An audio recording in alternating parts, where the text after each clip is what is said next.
പ്രിയമുള്ള എൻ്റെ വിദ്യാർത്ഥിനികളെ എല്ലാവരെയും ഞാൻ ഓൾ കേരള ഡിസ്റ്റൻസ് എഡ്യൂക്കേഷൻ എന്ന് പറയുന്ന നമ്മുടെ സ്ഥാപനത്തിൻ്റെക്കുള്ള ഓൺലൈൻ വീഡിയോ ക്ലാസ്സിലേക്ക് സ്വാഗതം ചെയ്യുകയാണ്. ഇന്ന് ഞാൻ നിങ്ങൾക്ക് മുമ്പിൽ പ്രസന്റ് ചെയ്യുന്നത് ENSന്റെ +2 ഹ്യൂമാനിറ്റീസിൽ വരുന്ന വളരെ ഇമ്പോർട്ടൻ്റ് ആയ പേപ്പറായ ഹിസ്റ്ററി കോഡ് നമ്പർ 315ന്റെ ന്യൂ സിലബസ് അനുസരിച്ചുള്ള ക്ലാസ് ആണ്. 28ാമത്തെ ചാപ്റ്ററാണ് cultural change in the 20th century. 20ാം നൂറ്റാണ്ടിൽ സാംസ്കാരികപരമായ ഉണ്ടായ മാറ്റത്തെ കുറിച്ചിട്ടാണ് അവതരിപ്പിക്കുന്നത്. എൻ്റെ ക്ലാസ്സുകൾക്കൊന്ന് എല്ലാവരും ലൈക്ക് ചെയ്യുക, ഷെയർ ചെയ്യുക, കമൻറ്റ് ചെയ്യുക, സബ്സ്ക്രൈബ് ചെയ്യുക. നമുക്കറിയാം 2024 ഏപ്രിലിൽ ഉണ്ടായ സിലബസ് മാറ്റപ്രകാരം എക്സാം നടന്നു. അതിനുശേഷം 2024 ഒക്ടോബറിൽ നടന്നു. അതിൻ്റെ ബേസിലാണ് 2025, 26 തുടർന്നുള്ള ബാച്ചുകളിലൊക്കെ എക്സാം നടക്കുന്നത്. മൊത്തം സിലബസിൻ്റെ 60% മാത്രം നിങ്ങൾ പബ്ലിക് എക്സാമിന് പഠിച്ചാൽ മതി. ബാക്കി വരുന്ന 40% എക്സാമിൽ നിന്ന് ഒഴിവാക്കിയിട്ടുണ്ട്. അതിനനുസരിച്ചിട്ടാണ് നമ്മുടെ ക്ലാസ്സുകൾ ക്രമീകരിച്ചിട്ടുള്ളത്. ഇന്ന് നമ്മൾ ഗൈഡ് ഉപയോഗിച്ച് മലയാളം മീഡിയക്കാരെ ഉദ്ദേശിച്ചിട്ടാണ് ക്ലാസ് എടുക്കുന്നത്. ക്വസ്റ്റ്യൻസ് നമുക്ക് എക്സാമിന് ഇംഗ്ലീഷിലാണ്. മലയാളത്തിൽ എക്സാം എഴുതുന്നവർക്ക് ഇംഗ്ലീഷിൽ എഴുതുന്നവർക്ക് ക്വസ്റ്റ്യൻസ് ഇംഗ്ലീഷിലാണ്. അതുകൊണ്ടാണ് ഞാൻ ബോർഡിൽ ക്വസ്റ്റ്യൻ ഇംഗ്ലീഷിൽ എഴുതി അതിൻ്റെ അർത്ഥം മലയാളത്തിൽ പറഞ്ഞ് ആൻസർ മലയാളത്തിൽ പറയും. ഫസ്റ്റ് ക്വസ്റ്റ്യൻസ് ആണ്. Unprecedented growth of science and technology in the 20th century has not been unmixed boon comment.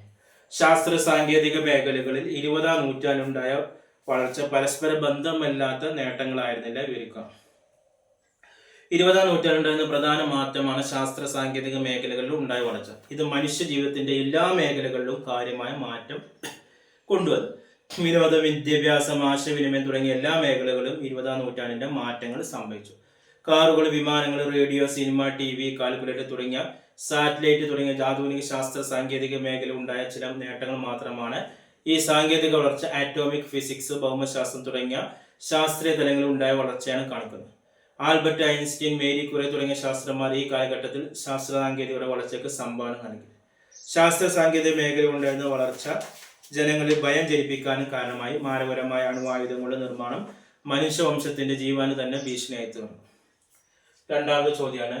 the fact that most people in the world still describe themselves as religious. The role of religion in public life has declined in recent time. Explain. ഭൂരിഭാഗം ജനങ്ങളും മതത്തിന്റെ പേരിൽ ഇന്ന് അറിയപ്പെടുന്നെങ്കിലും പൊതുജീവിതത്തിൽ മതത്തിന്റെ പങ്ക് കുറഞ്ഞു വരുന്നു. വിവരിക്കാനാണ്. 19, 20 നൂറ്റാണ്ടുകളിൽ പ്രധാന സാംസ്കാരിക സ്ഥാപനമായ മതത്തിന്റെ ഉത്തരവാദികൾക്ക് പരിധി നിശ്ചയിക്കപ്പെട്ടു.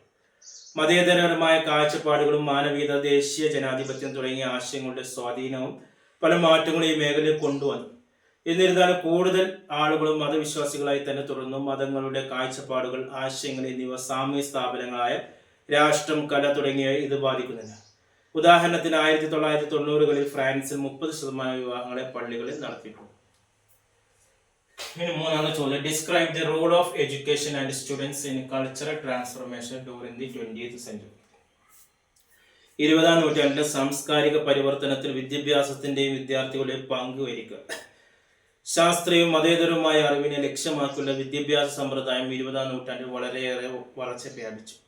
വ്യക്തികളെ വായനയിലും എഴുത്തിലും കണക്കുകൂട്ടലും നിപുണരാക്കാനും സ്വന്തം ദേശത്തിന്റെ പാരമ്പര്യത്തിലും ചരിത്രത്തിലും അഭിമാനം ഉളവാക്കുന്നതിലും സ്വന്തം ദേശീയ രാഷ്ട്രത്തോട് ഊറുള്ള സമാനതകളിൽ അധിഷ്ഠിതമായ പൗരന്മാരുടെ ഒരു സമൂഹത്തെ സൃഷ്ടിക്കുന്നതിലും ആധുനിക വിദ്യാഭ്യാസം ലക്ഷ്യമിടുന്നുണ്ട്. മിക്ക പാശ്ചാത്യ രാഷ്ട്രങ്ങളും പൗരന്മാർക്ക് സൗജന്യ നിർബന്ധിത വിദ്യാഭ്യാസ സമ്പ്രദായം നടപ്പിലാക്കി. അതുപോലെ ഏഷ്യയിലും ആഫ്രിക്കയിലും കോളനി ഭരണത്തിൽ നിന്ന് സ്വതന്ത്രമായ പല രാഷ്ട്രങ്ങളും പാശ്ചാത്യ രാഷ്ട്രങ്ങളെ പോലെ തന്നെ പ്രാഥമിക വിദ്യാഭ്യാസം സൗജന്യവും നിർബന്ധിതമാക്കാൻ ശ്രമിച്ചു. ഇന്ത്യയിൽ 1980കളിൽ ജനസംഖ്യയിൽ പകുതിയോടെ നിരക്ഷരായി തുടർന്നു. എന്നാൽ പിന്നീടുള്ള 2 ദശകങ്ങളിൽ നിരക്ഷരതാ നിരക്ക് 25% കുറക്കാൻ സാധിച്ചിട്ടുണ്ട്. 20ാം നൂറ്റാണ്ടിന്റെ പകുതി മുതൽ യൂണിവേഴ്സിറ്റി വിദ്യാഭ്യാസം വ്യാപകമാകാൻ തുടങ്ങി. 1939 ബ്രിട്ടൻ, ഫ്രാൻസ് പോലുള്ള വികസിത രാഷ്ട്രങ്ങളിൽ 0.1% ജനസംഖ്യ കോളേജുകളിൽ പ്രവേശിക്കപ്പെട്ടു. 1990 കോളേജ് വിദ്യാഭ്യാസം ലഭിച്ചവർ 2% ആയി തുടങ്ങി. 1960, 80കളിൽ വികസ്വര രാഷ്ട്രങ്ങളിൽ യൂണിവേഴ്സിറ്റി വിദ്യാഭ്യാസം നേടിയവരുടെ എണ്ണത്തിൽ വർധനയുണ്ടായി. എന്നാൽ പ്രാഥമിക വിദ്യാഭ്യാസത്തിന്റെ കാര്യത്തിൽ കാര്യമായ വർധന ഉണ്ടായില്ല. സർവകലാശാല വിദ്യാർത്ഥികളുടെ സാമൂഹികവും സാംസ്കാരികവുമായ പ്രകടനങ്ങൾ വളരെ സജീവമായി. 1968 ന്യൂയോർക്കും സാൻ ഫ്രാൻസിസ്കോയും മുതൽ പാരീസ് വരെ ശക്തമായ വിദ്യാർത്ഥി പ്രതിഷേധങ്ങൾ കാട്ടുതീ പോലെ വ്യാപിച്ചു. വിയറ്റ്നാമിലുണ്ടായിരുന്ന US ഇടപെടലിനെ അവർ വെല്ലുവിളിച്ചു. അടിച്ചമർത്തുന്ന രീതിയിലുള്ള രാഷ്ട്രീയ നിലപാടുകളെയും വർഗത്തെ കേന്ദ്രീകരിച്ചുള്ള വിദ്യാഭ്യാസ തത്വങ്ങളെയും മുതലാളിത്ത മനോഭാവങ്ങളെയും വിദ്യാർത്ഥി പ്രക്ഷോഭങ്ങൾ ശക്തമായി എതിർത്തു. എന്നാൽ സോവിയറ്റ് യൂണിയന്റെയും മറ്റു തകർച്ചയോടെ ഇത്തരം വിദ്യാർത്ഥി പ്രക്ഷോഭങ്ങൾ ലോകവ്യാപകമായി സജീവമല്ലാതെയാണ്. 4ാമത്തെ ചോദ്യമാണ്, in what vase did the linguistic map of the world change in the 20th century? 20ാം നൂറ്റാണ്ടിൽ ലോകഭാഷാ ഭൂപടത്തിൽ ഏതെല്ലാം രീതിയിലാണ് മാറ്റങ്ങൾ സംഭവിച്ചത്? എല്ലാ സംസ്കാരങ്ങളുടെയും പ്രധാന ഭാഗം ഘടകം അതിന്റെ ഭാഷയാണ്. 20ാം നൂറ്റാണ്ടിൽ ലോകത്തിന്റെ ഭാഷാ ഭൂപടത്തിൽ വലിയ മാറ്റ ദൃശ്യമാണ്. ഈ കാലഘട്ടത്തിൽ തങ്ങളുടെ നാഷണൽ ഐഡന്റിറ്റിയുടെ ഭാഗമായി ഓരോ പ്രദേശത്തും ദേശീയ ഭാഷകൾ തിരഞ്ഞെടുത്തു. ഇത് 6500 ഭാഷകൾ സംസാരിക്കപ്പെടുന്നു. ഇത് പ്രധാനമായും 10 മാതൃഭാഷകളാണ് ലോക ജനസംഖ്യയുടെ പകുതിയിലധികം സംസാരിക്കുന്നത്. 20ാം നൂറ്റാണ്ടിലെ ഭാഷപരമായ മറ്റൊരു മാറ്റം ദ്വിഭാഷാ സമ്പ്രദായമാണ്. വിദ്യാസമ്പന്നരായ വിഭാഗങ്ങൾ കുറഞ്ഞത് 2 ഭാഷയെങ്കിലും പഠിക്കുന്നു. ആഗോളവൽക്കരണത്തിന്റെ ഫലമായി ഇംഗ്ലീഷ് സെക്കൻഡ് ലാംഗ്വേജായി മാറി ഭാഷകൾ തമ്മിൽ പരസ്പരം കൂട്ടിക്കലർത്തി ഉപയോഗിക്കുന്ന രീതിയും മാധ്യമങ്ങളുടെയും വിദ്യാഭ്യാസത്തിന്റെയും സ്വാധീനം മൂലമുണ്ടായി. 5ാമത്തെ ചോദ്യമാണ്, in what vase did the linguistic pattern of the globe change in the 20th century? 20ാം നൂറ്റാണ്ടിൽ ഭാഷാ രീതികളിൽ ആഗോളതലത്തിൽ സംഭവിച്ച മാറ്റം എന്തായിരുന്നു? 20ാം നൂറ്റാണ്ടിൽ ദേശീയ ഭാഷ അഥവാ പ്രധാനമായ പ്രാദേശിക ഭാഷകൾ ലോകഭാഷകളെക്കാൾ സ്ഥാനം പിടിച്ചു.